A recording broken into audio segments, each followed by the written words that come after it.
અને હું હંમેશા કહું છું કે લગ્નમાં છૂટા પડવાના 100 કારણ હોય છે અને સાથે રહેવાનું એક જ કારણ હોય છે, તમે એકબીજાને પ્રેમ કરો છો.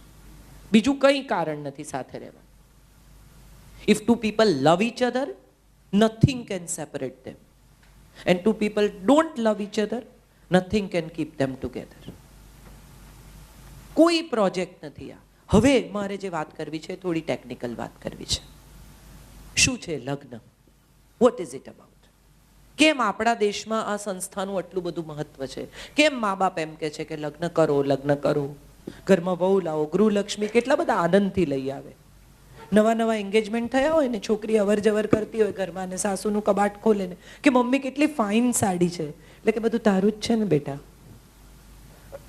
અને પછી લગ્ન થઈ જાય, 1-2 વર્ષ થાય ને કે મમ્મી સાડી પેલી મને બહુ ગમે છે મારે પહેર. ના ભાઈ તું બહુ નીચી પહેરે છે. શું બદલાઈ જાય છે?